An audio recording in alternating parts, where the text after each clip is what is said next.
Hey, what's up, everybody? Welcome to the Brewing Business Show. This is a space dedicated to the craft beer industry and entrepreneurs who wants to learn more about mindset, health, wealth, business, and of course, beer. I'm your host, Pedro Meneses, and before we start, I just want to make sure you buckle up, crack open a cold one, and get ready to hear some life-changing information. Cheers! So welcome back, everybody, to episode 20 of the Brewing Business Show. If this is the first time, be sure to check out the previous episodes, and you already know what to do. Please go and leave me a review on iTunes so you can help more people to find the show.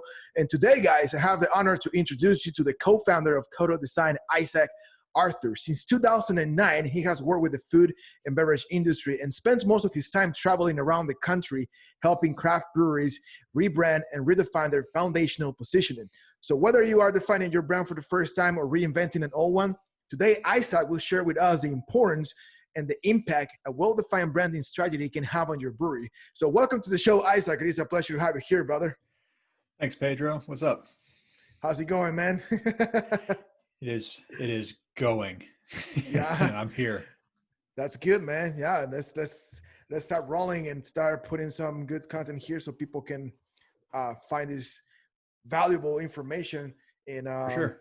can help somebody out there. So why we don't start first and tell us a little about your story, your background, so people can get to know you a little bit better, man. Yeah. All right. Let's start with CODO. So my business partner, Cody, and I met in college in 2006. We had internship experiences. I was at a large design firm. He was at a large PR firm doing design work. We each saw the creative industry creating a barrier between clients and designers. There were these slick dressed account managers that would kind of they would build the brief, take that to the designers would make the work. They'd take that work and present it. It's kind of a shit show. And so we thought that we could create better work by breaking that barrier down, including our clients as intimately as possible in the process. It's a very simple idea, but we graduated on May 10th, 2009, founded CODO the following Monday, and our official anniversary is July 25, which is, here in a week or so.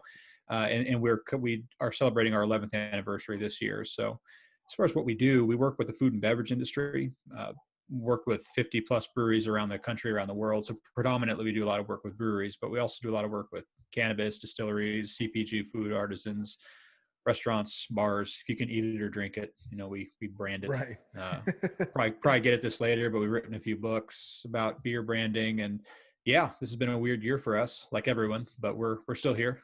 we're alive and we're doing well. Absolutely, man. It's been weird for everybody, but you know what? There's always ways to pivot, and there's always solutions for whatever situation you find yourself in. Especially you can be a great example of that's true. You've been more than 10 years in business, so you know that these kind of things happen all the time. So Yeah, it is just part of the process. It's part of the journey of being a business owner, regardless if you own a marketing company, a branding company, or a brewery. So. And you have a very impressive career, which I know a lot of people listening to the show right now is going to appreciate everything we're going to share because, I want to dive in first before we start into getting into all the branding stuff. Let's set up the boundaries first and let's explain us a little bit about the difference between marketing, branding, and advertising, because I think this is some terms that a lot of people confuse, not only the craft beer industry, but across different industries. So give us a little bit about the difference between marketing, branding, and advertisement. Let me start with branding because even branding is always, messed up. So true branding is figuring out your positioning, your reason for existing, your brand values, your story, all of those things. The graphic design side of that, the things that we all kind of celebrate and people colloquially call branding, like the identity, that is part of branding, but that is visually explaining all of that story and that reason for being and all the signaling that goes into that, like why someone would want to buy and support your company. So that's branding. And branding, if you want to, I think the way we typically hear it is branding is pull versus marketing is push. So marketing is how you tactically get into different, like kind of interrupt people, get in their feeds, their channels, their whatever, X, Y, and Z, and keep you top of mind. They're both important. Branding is crucial because without branding, your marketing is nothing. You're just throwing out empty stuff that doesn't matter. Branding is the lasting equity that will help you build your business moving forward. In advertising, I call that the same as marketing. I think advertising is a little more strategic because you're thinking about broader channel engagement and stuff like that.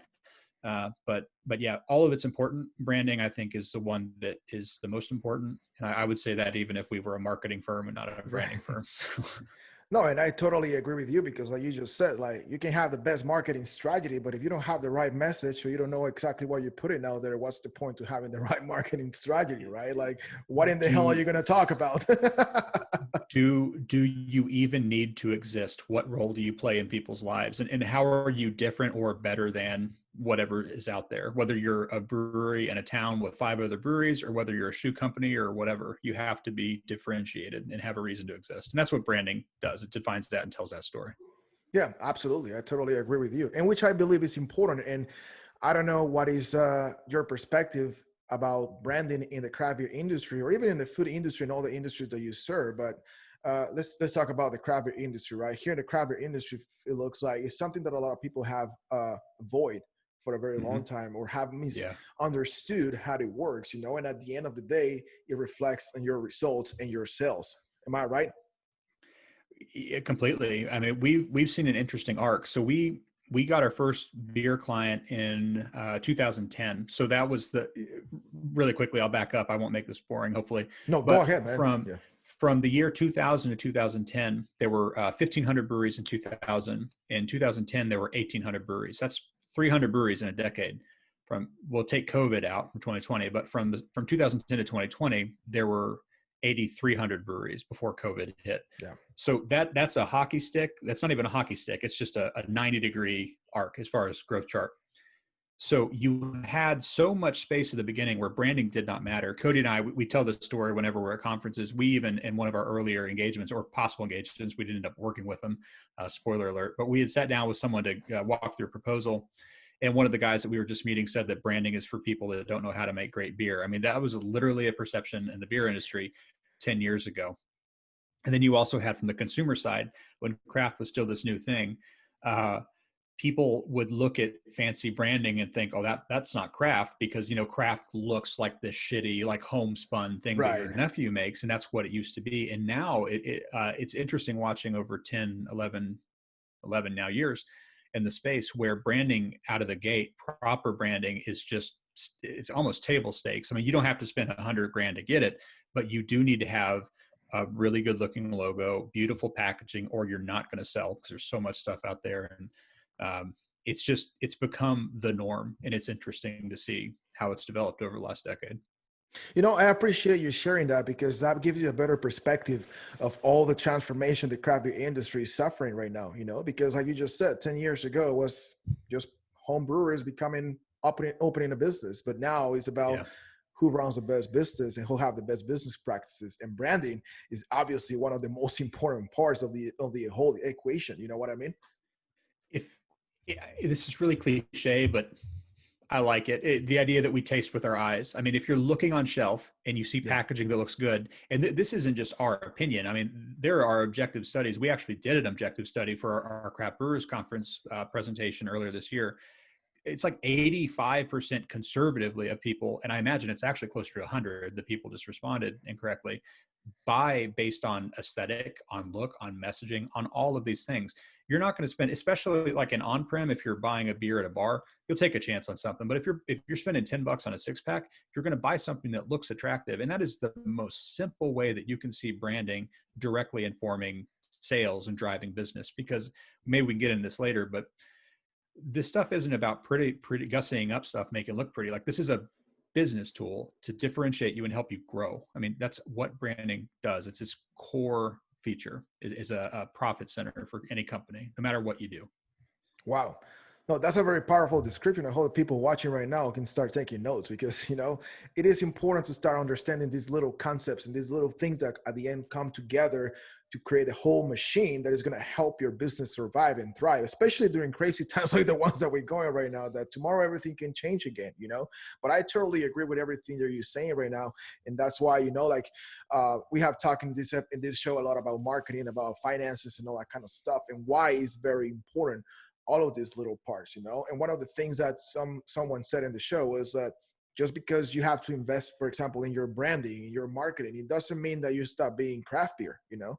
Like, Yeah. the fact that things are changing is because now you have an opportunity to still have a craft beer business, but create a better legacy for you and your family and serve your community in a better way. So tell us more about the importance, especially right now that we don't know exactly what's going to happen tomorrow and the next week. Like some states are shutting down again. So how branding plays a big role during all this craziness going on. Branding is never not important, but right now, you could argue that it's become the most important thing, second to your beer quality and service, obviously, because you no longer have the immersive experience of going to a brewery and talking to that really pleasant beer tender who's telling you about, oh, you like chocolate, you should try this beer. You like bitter stuff, you should try this. You don't have that anymore. And so even more than normal, especially if you think about like D2C and people buying beer online, which is a really cool thing to come out of this entire year. I hope that that's something that exists in the slackening laws.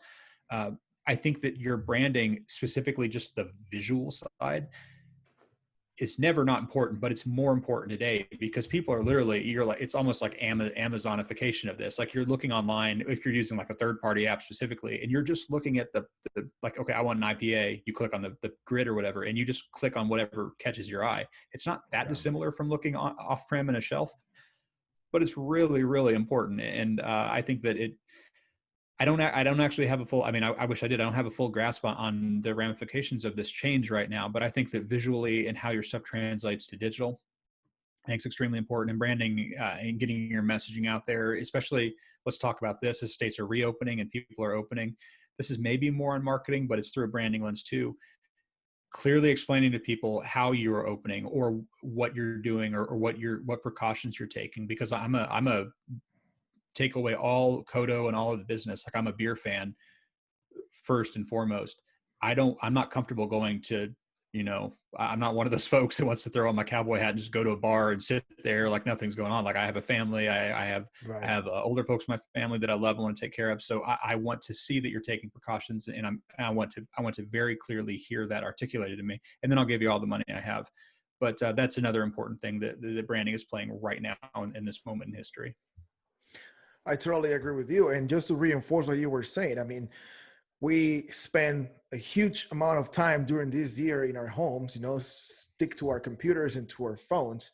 So I believe more people have become more visual, especially with social media. Like videos are skyrocketing right now. That everything that people is doing through social media, how brands are interacting with social media, definitely includes visual.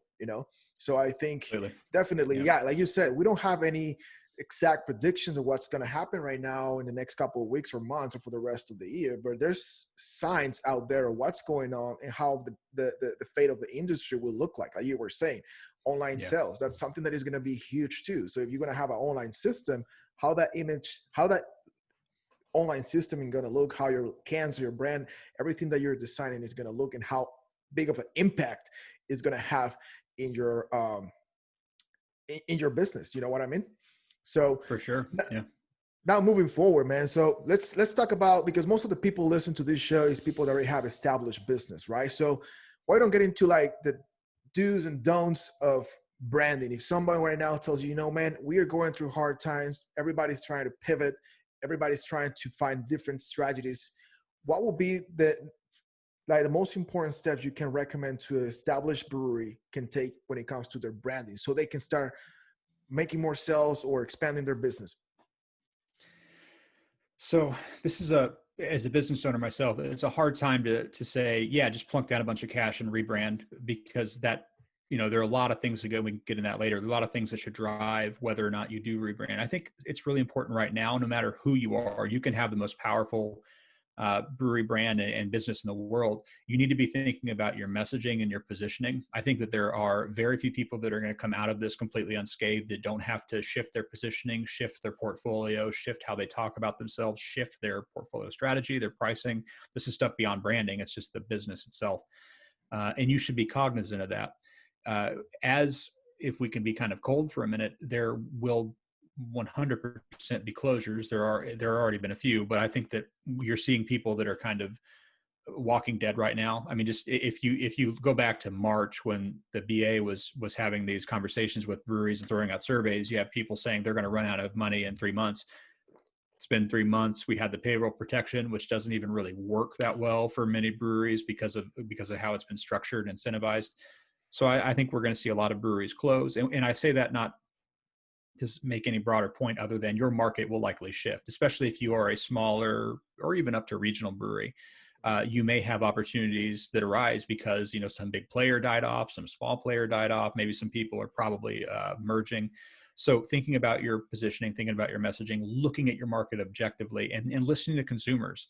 Uh, consumers consumers want something. I mean, historically, if you look at what happens after horrible recessions, craft beer being kind of an outlier because it exploded after the 2008 recession, but money is tighter.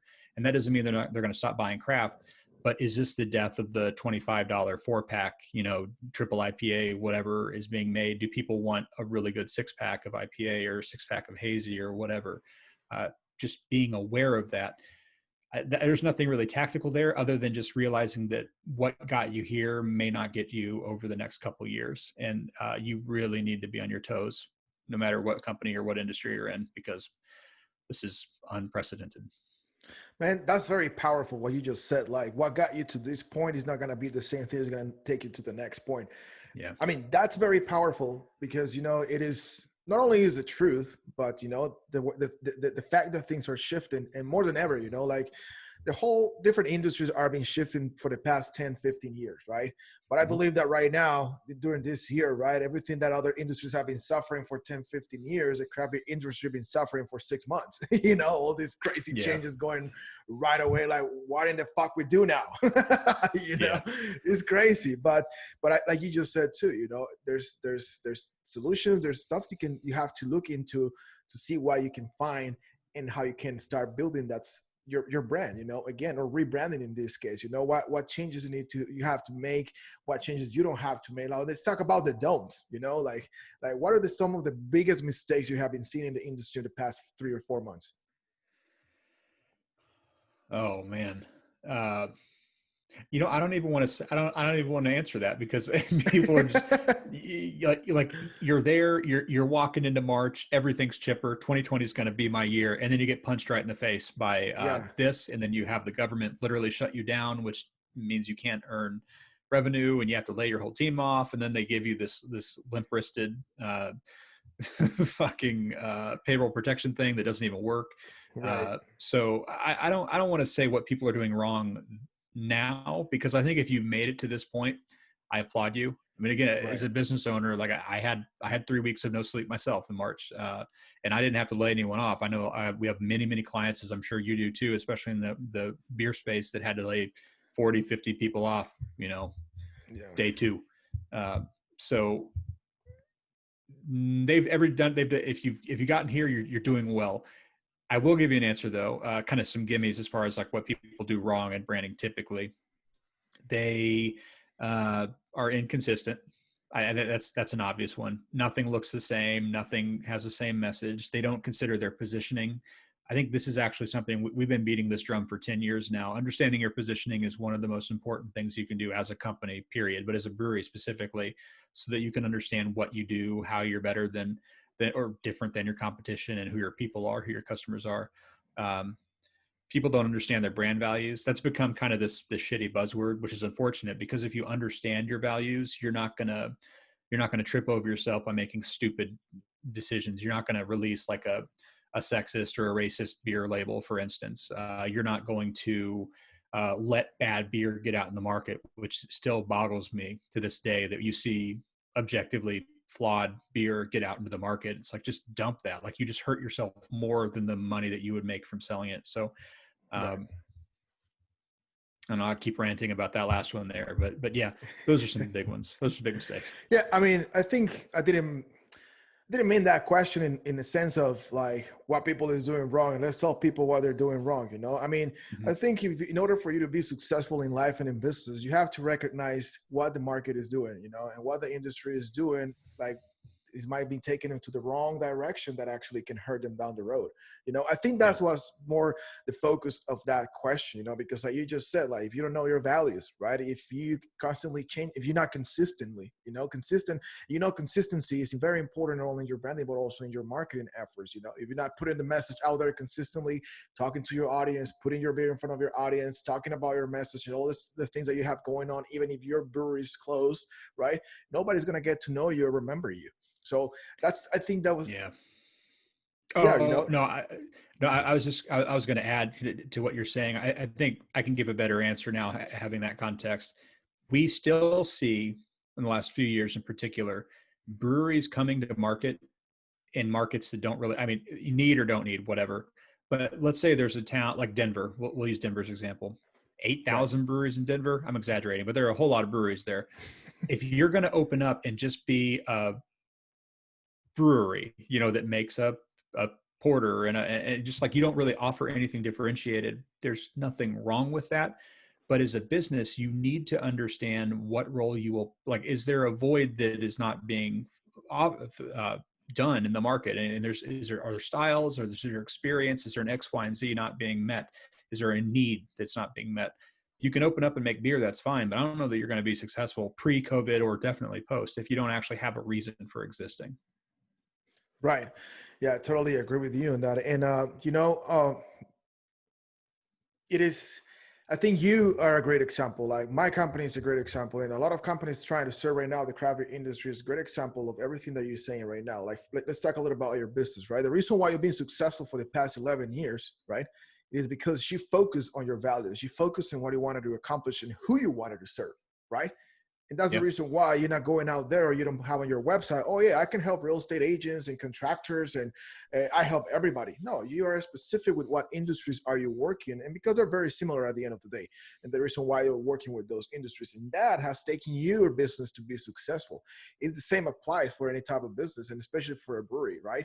If you know exactly Yeah. who you're talking about, what's your goals, what is your message, what kind of people you want to attract, how do you want your beers to look like to the audience and all that stuff, then you're going to start building a more successful career in a business.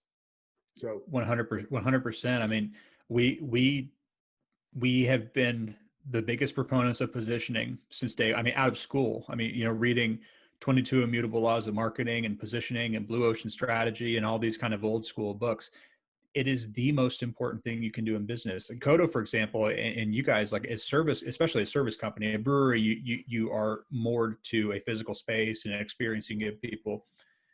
CODO, we work with breweries in Australia and Beijing and Belgium and Argentina and Mexico and Toronto. Not that Toronto's that far away, but like we've worked with places all over the world. And like, let's just take Australia for an example. Do you think there are no good design firms in Australia?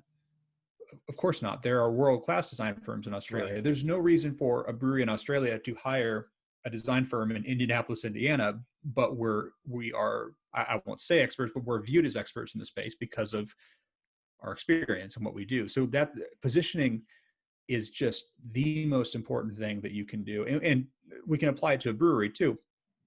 If you have an actual reason for existing, let's say you make the most beautiful traditional lagers, like you actually do lagering properly, that can be a differentiator and people will hear about that and want to come visit you. If you are into sours or into whatever, throw it out there. Like if there's something that you're doing, mixed firm is a big one that we're seeing kind of actually in your neighborhood down there in Texas a lot. yeah, If you're doing that sort of thing, you have a built-in audience and people will come. I mean, otherwise you're just a generalist and you're another brewery out of 50. And why would I go there? I mean, I'm going to right. go somewhere that I like, that I know, whose values I align with, all that stuff. So. I like that you brought that up because that's very, very important. Because, like you said, there's a brewery, right, and they know how to do the lagers and all that stuff, there's a market for that. You don't necessarily need to go what everybody else is going right now with the hazies and all that kind of stuff, right? Like you can actually start tapping into the other markets that people have forgotten about, like the lagers. Like there's an audience for them. I'm a big lager guy, I love Yeah. lagers. Like, and I will. That's something that you can start taking advantage of, especially right now in this season. So I think that's very, very important. Really, uh, um, grateful that you brought that up, man, because that's very, For very sure. important point to discuss, that you don't necessarily need to go where everybody else is going. If you define, And you, go you ahead. know, Yeah. no, I'm sorry. I'm not interrupting you when I raise my hand. I'm agreeing with you. I'm sorry. You're not trying to be rude. No, it's you can also do the other stuff, but if you're not known for a main thing, there's no reason for people to know you. Like, you can be the best lagering brewery in the country. You can also Yeah. do hazies and weird stuff like that, but you need a reason for existing. Like, I'm sure you do as well. You probably work with folks that aren't food and beverage local to you. My guess is only because you like them and the fit is good. Like, we do that too, but 99% of our revenue is food and beverage. And that doesn't mean we can't do other interesting local stuff, or a brewery can't do other interesting styles. You just have to have that main reason for being, that main differentiated thing. That is exactly right. As a matter of fact, we actually do work with other people, like the Market Brewing Company's design, and the purpose of it is to sell the craft beer industry. But my wife, she also does marketing. She's a real estate agent. We do different things together, and she takes actually of other people. She's working with a florist company. She's working with some influencer people. So we do the same thing, but just one niche that we focus on starting with, right? Craft beer industry has helped us to expand to other industries and other people that we've been able to get their attention. It's like, oh guys, can you actually help us build this website or do this campaign and do this and that? The same thing is the same thing can happen with a brewery. I totally agree with you. You can be the lager to go brewery, right? But at the same time, you have hazies and IPAs to serve the other part of the audience that is probably going to show up at your brewery as well. So that's a great example, man. I really appreciate that, because this is the type of content I like in the show. Where people can start putting all this truth, and all this information that can actually help people expand their minds, and start realizing that no matter where we are right now, guys, that we can get through all this together, but we just need to start looking for those answers and those opportunities to start expanding our business. Yeah, it's going to hurt. It's going to be hard the rest of the year, but we can do this. We'll get there. Yeah, we will get there no matter what, because hang in there. Yeah, absolutely. So now let's talk about someone who, because it just came to my mind right now. I've been talking with a lot of people. I've been meeting a lot of people actually that they are planning on opening a brewery in the next month or around October, November. There's a lot of people that I know that have been trying to open, or they're looking to open a brewery during those months. So let's say they're brand new in the industry right now. What would be the best advice you can give to somebody when it comes to branding? Okay. And any other stuff that you would like to include for someone who's ready to launch right now their brewery. They're still signing, they're still in that process. Let's talk a little bit about that so we can help the new folks. We closed a contract 2 hours ago with a new brewery. And so I talk about the entire thing we just said. All of this, it's interesting. Even right now, all of the foundational branding stuff, everything we've talked about to this point, still in play. You still have to position yourself. You still have to understand your values. You still have to have beautiful identity. The one thing that we pushed them to do, which they weren't thinking about, was that you need to plan for getting into packaging, because the specter of COVID is still here. I mean, for all we know, we're all going to be stuck in our house this fall and winter, like mandatory, whatever you say that. So they wanted to start a brew pub. That's fantastic, but brew pubs aren't they're not what they were even 5 months ago. So you need to understand that whether that's crowlers, whether that's just super lean, working with a mobile canner to get some stuff out the door, but that needs to be a part of your model. Probably. I'm having a hard time giving people kind of tactical advice right now, because these are major investments. When you talk about, oh, we need to buy a canning line. Well, that's another $150,000, so it's not just a thing you can throw off handedly. But you do need to think about, in the immediacy, what does the market look like? What could it look like? And also, how could that set us up in the long run to be a good thing? So, the brewery that we signed a contract with today, we're going to be helping them figuring out their positioning, their name, all that stuff, but then also packaging tactically so that they're in a position to do it. And then that's cool too, because then let's say we get a vaccine or whatever, everything's back to normal. They have packaging and they're ready to go. But yeah, those are the conversations we're having right now. No, that's good to know. And you just mentioned something very important too. we don't know what's going to happen. And I know that it's hard for you, and it's been hard for every single guest. Sometimes it's hard for me to ask some questions too, because, Yeah.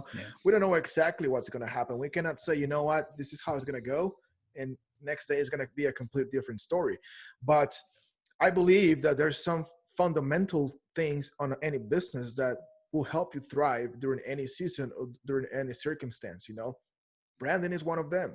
Marketing is one of them. Doing the right advertisement is one of them. Like, if you don't have, like, again, you don't have the right message, you don't have the right people to talk to, and you don't have the vehicle to deliver that message, like, no matter how much money you have to open a brewery right now, you're not going to make any sale. So Nope. I believe that that's what is important, that yeah, we don't know exactly what's going to happen, but these are fundamental things that are part of any business or during any season or given time.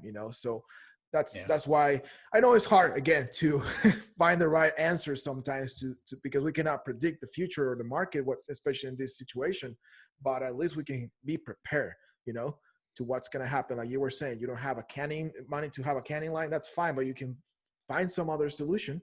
Yeah. Yeah. What are some of the smartest solutions some of your clients have found during this season, man? Some Uh, success stories you can share. yeah. I mean, we've had a lot of clients buy crowlers, so crowlers were, thankfully, in my opinion, killing growlers finally. And so there's kind of a shortage on cans and aluminum right now, but people shifting as hard as they can into that. People pivoting on day one to get direct, say, like DTC set up for the consumers, figuring out SOPs and putting in place how we deliver stuff, how we hand off stuff. That's all really good. I think the big one is just setting yourself up to make up as much lost revenue as you can through packaging. And some people have done that really well. A lot of people are not in position for it, and I think a lot of those people are just going to go out of business. We don't have any clients that are in that position necessarily, but I have a lot of breweries local to me that I like that just weren't in a position to, if there's a mobile canner, for instance, servicing your area, well, that person is working 24/7 with everyone. So you might not even be able to get in line with them, or the production schedule match up, because we're talking about an industrial, like, at the heart of this, it's an industrial thing, an industry. Right. So you have to produce the beer in time to be packaged and then get it out the door. So I don't know if that answers anything, but Yeah, pivoting it to make sure does. that you can continue to sell through all of this has been the best thing we've seen. I mean, there are other fun examples of, like, serving the community. You think about the early days in March. We had a lot of distillery clients start making hand sanitizer. Some breweries could do it, but the licensing was weird, because, of Yeah. course, the government uh, won't have a proper response to the pandemic, but they can tell you what you can and can't produce in an alcohol production facility. That Right. keeps us all safe. So that was fun. And we've seen some breweries, like our client here in Indianapolis, Big Lug. They have a very large restaurant network. They have something like 9 or 13 or 14 restaurants. They shifted, again, in the early days of the pandemic, to be a grocery store. So they, rather than buy stuff to produce for food for their customers, they would buy stuff and sell it as groceries. And that was huge, because people weren't able to get bread or milk and Right. eggs. I mean, think about, I know it's 4 months ago, but how scary this was when we still don't really know anything, but especially in March, we don't know if this is going to, like, if we're all going to die from this, if the world's going to end. We didn't know anything. And on top of that, there are people that don't have, more than a day or two's worth of food in their house. And so seeing breweries step up beyond just making beer and serving their community as well as I can is something that kind of makes my heart swell. And those are the people that I'm going to, like, Big Lug could fire me tomorrow and I would buy from them for the rest of my life, because it's just the way they stepped up through this. It's amazing. Wow, that's powerful.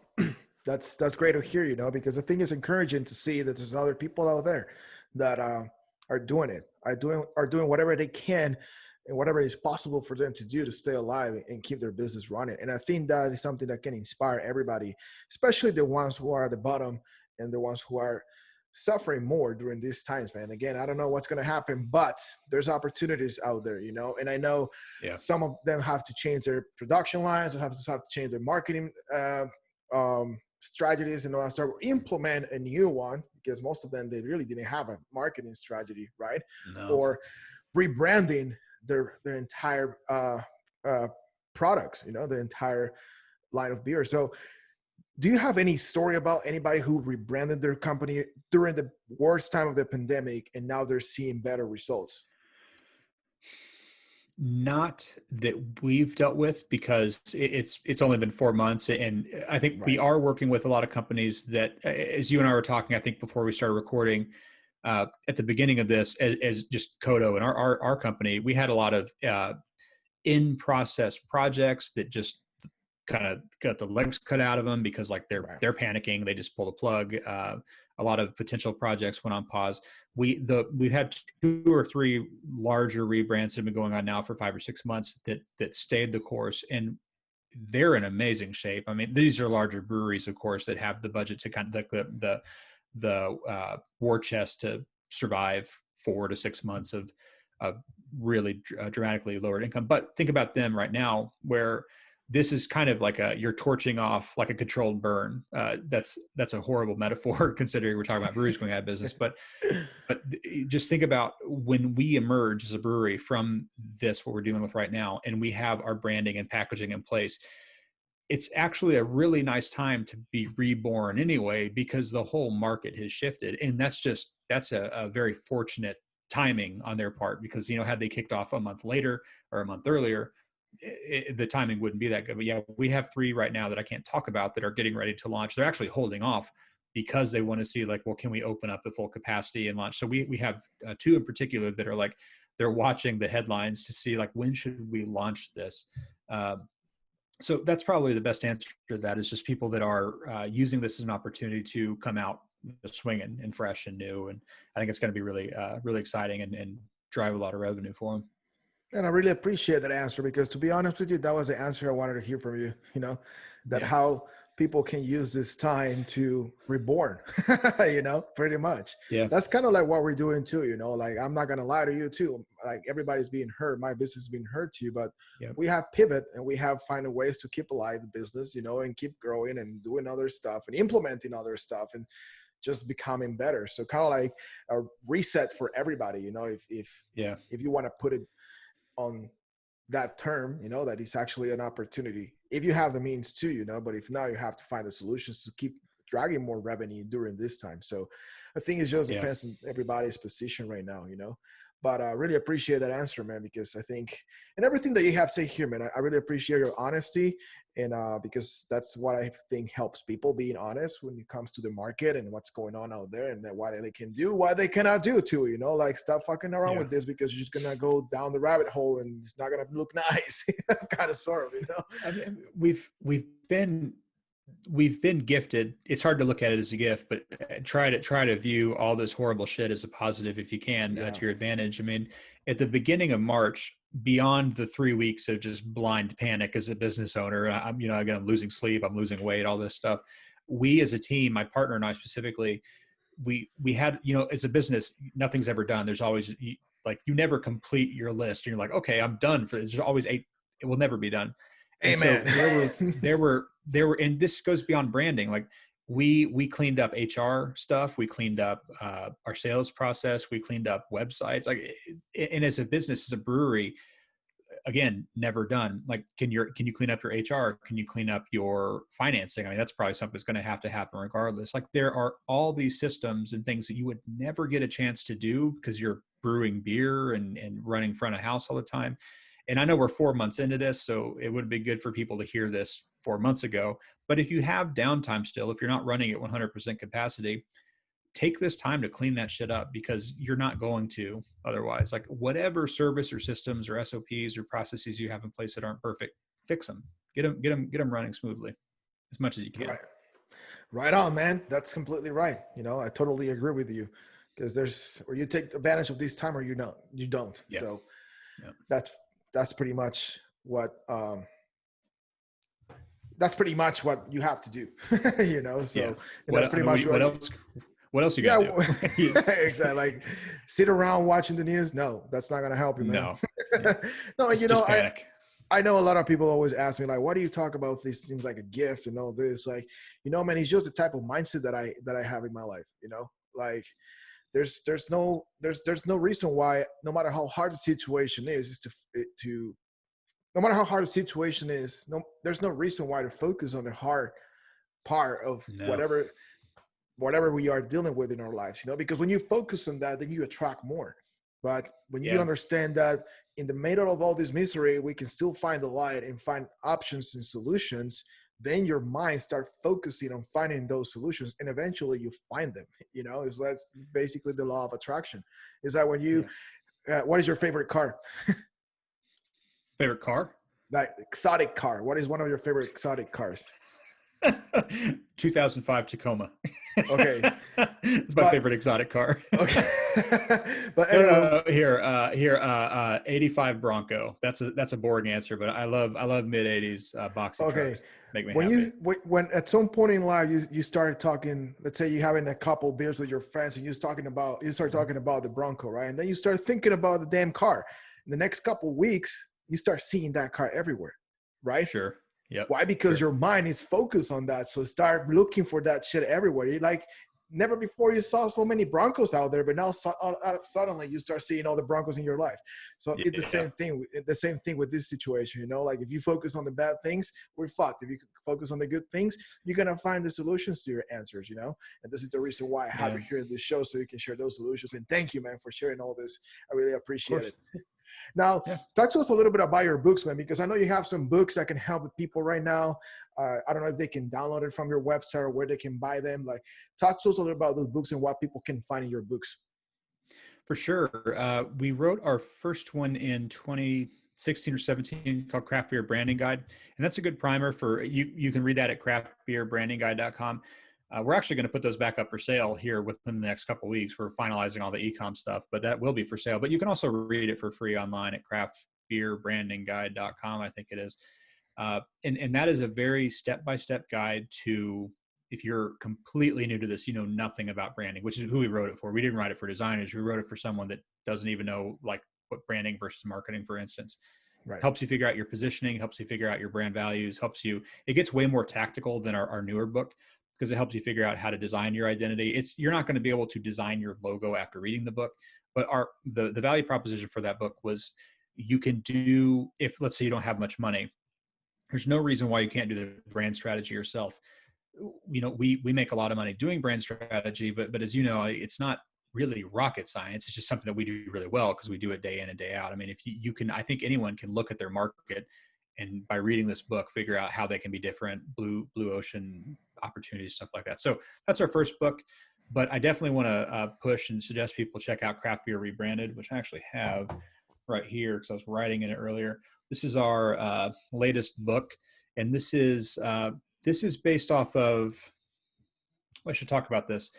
So from 2010 to 2016, all we did was foundational branding projects. The industry was exploding, like we talked about earlier. And then from 2017, really like in 2018, literally overnight, it's just like all of our inquiries, all of the projects we started landing, all the stuff coming at us was rebrands, because the market was hitting this saturation point. People started talking about a bubble in 2014. It's like, oh, there are 4,000 breweries. Is there a bubble? And there's like 8,000 later. Right. And so we, after rebranding, we were kind of glib in our first book.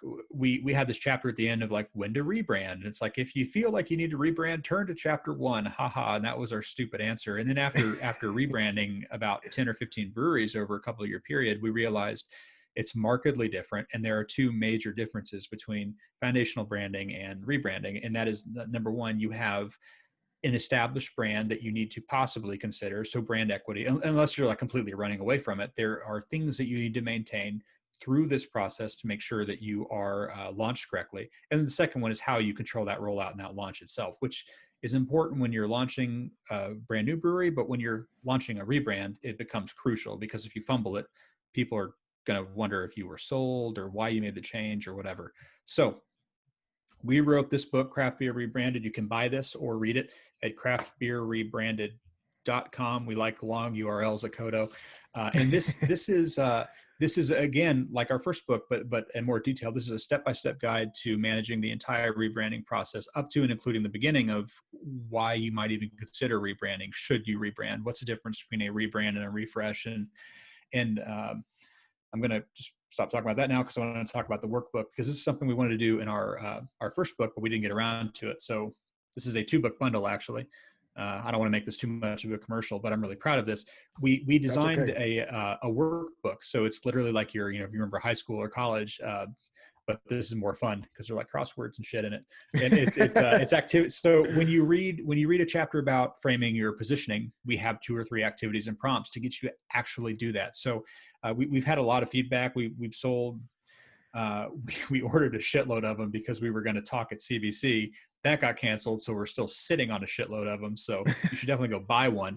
But we've sold through about 20% of our stock at this point. And I say that to say that we've heard from a lot of people, that breweries specifically, that really did enjoy the workbook and have found it really useful. So I'm really proud of it, and I can talk about it all day, but it's been really fun getting that out there and seeing people enjoy it and actually use it. Man, it sounds very interesting. I might gonna buy something, so you can Check send it it to out. me, Yeah. because it sounds interesting, so I can check it out and even help you promote it, man. And if you guys Thanks. watching this and listen to this in the future, like, go ahead and go download it, or even better, buy it. Don't be cheap. Yeah, come on. Like, you're supporting someone else too. Like, support is both ways, right? So don't be cheap. Go and buy the book, and it's gonna help you for your business too. And just before we start closing out, man, you mentioned something very important. And that's you don't have to spend a lot of money in doing stuff like this, they can hire you, and you can help them, but there's little basic fundamental things, again, even in marketing, all that stuff. I encourage my clients too, like, why you don't learn this, man? You can pay me, but I don't want to hurt you, like this is something that you can learn by on your own and actually start implementing, and get you to the point where then you can invest in someone, on a professional company like yours, right? Mm-hmm. And then start expanding. So I think that is very important to mention, man, because a lot of people, that's the main excuse. Oh, I don't have money for marketing, man. I don't have money to pay advertising. I don't have money to make new labels and all that stuff, like a new design and all. I don't have any money for that. Like, yes, you have the money. You just don't know how to invest it, which makes a whole difference. I will say that I mentioned earlier, you could take CODO away. Like Cody and I, our whole team, like we're beer fans. We're home brewers. We drink beer. We make fun of beer. Like we love beer, and we want to see this industry thrive and continue to thrive. That's why you can read these for free. Like if you don't want to buy it, we put the whole thing out there to read for free. You should buy it. You should give me all your cash. But if you want to read it, if you can't afford it, if you don't want to, just go to craftbeerrebranded.com and you can read the entire thing. You can download the workbook. Check it out. And if you like it, buy it. But if not, you can do this and you can do it all yourself. You still need to work with a professional designer on the actual designing of your stuff. But I think the strategy stuff will help a lot of breweries out there. If you're kind of thinking, like maybe you're a couple of years old, you're thinking about what a rebrand could look like, you should check this out for sure. Absolutely, man. Thank you for sharing. We're going to make sure to put the link in the description of the podcast so people can just click there and go get it, man. So make sure you send me that later. But anyway, man, we've been here for almost an hour. I think we should start wrapping this up. I know you have other stuff to do. But before we go, man, I know that you have your website. We were talking about your business for the entire episode, but 2 more questions, man. First, where people can find you. Not only, I know your website, but maybe your social media. The easiest way to find you if somebody wants to reach out to you and ask you for help or wants to work with you. And second, what would be one last piece of advice you can give to this audience, man, just to close? I know you have shared a lot of valuable information. I really appreciate you for that. But if there's one more last piece of advice you would like to share with everybody, man, go ahead and please do. Okay, that will be the last 2 questions. So, we are bad at social media, which is funny because we're a hip little design firm, but Instagram would be the best, most up-to-date place to follow us, at CODO Design, CODO Design. We have an email newsletter, which I'm trying to put more of our effort into. If you want to check that out on our website, cododesign.com, but definitely Instagram. And then the last piece of advice is to, oh man, I don't want to repeat what I've said thus far about positioning and understanding brand values. I think that right now where we are as a country and is an economy, you need to not be wed to kind of what we talked about earlier, what got you here. You need to make sure that everything is on the table as far as your service, your products, your business model and framing and structuring itself. You need to be very, very flexible right now because we don't know what the future looks like. I think if you're a brewery that looks down on seltzers, for instance, you should not, I don't want to tell people what to do and not do specifically, but you should think about your business and how you can do whatever you need to do to survive and get to the next phase. Like right now, we're still kind of in the middle of the ocean paddling. And I think that we'll get to shore at some point. But right now, I don't think there's a clear path to what that looks like as far as you look at, we're opening up, now we're closing back down. So just be flexible and hang in there. And that doesn't help anyone. But I think if you do that, you'll be healthier emotionally for it. Man, I really appreciate it. To be honest with you, I think that's one of the most powerful advices someone has given this show. Like nobody has mentioned something like that of like what got you here is not going to be the same thing that it's going to take you to the next point. That's very powerful because I think it not only applies for this season, but I think applies in every season. Business is seasonal, goes up, goes down. And every single thing that we accomplish is not going to be the same thing for the next step. So I really appreciate you sharing that advice, man. I think I really believe it's one of the most powerful advice someone has shared in this show. So thank you, man. Appreciate it. Yeah, my pleasure. Thank you. Awesome, man. No, and I really appreciate you took the time, man, to being here in the show. It's been a lot of fun. Really appreciate all the information. Like I got to check on your book, man. You got my attention. So I'm sure a couple people can buy this book through this show too, so that way you can distribute this to more people and get the message out there, what is important, and to people also, just to the people watching right now or listening in the future, man, it's important. If you guys need help, reach out. People is not trying to charge you or trying to take your money. People is trying to help you. There has to be a value exchange, because if there's no value exchange, then you don't appreciate the work. There's no effort. Yeah. So, and this is the time where we need to look to help each other. So thank you very much for being here, man. I really appreciate you. Thank you, Pedro. Appreciate the invite.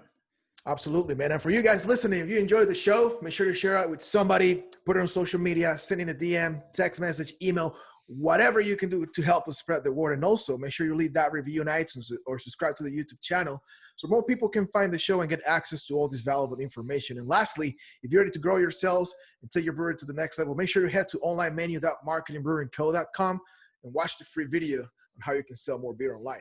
I think we also like the long domains here too, man. The longest URLs. Exactly, man. So thank you guys for watching. I will see you guys in the next episode. In the meantime, be safe, keep working hard, and cheers. Later. Hey guys, thank you for watching. This show was brought to you by the Marketing Brewing Company, an industry-leading marketing provider and coaching firm. If this episode have provided with valuable information for you and your business, make sure you subscribe to the YouTube channel. And if you know somebody who needs to hear this, share it with them. Send me a text message, a DM, put it on social media, whatever you can do to spread the word. And lastly, if you're a brewery owner ready to take your business to the next level, make sure you head to marketingbrewingco.com and fill out the form to get started and get your free assessment of your current marketing and sales strategies. I will see you guys for the next episode. In the meantime, cheers.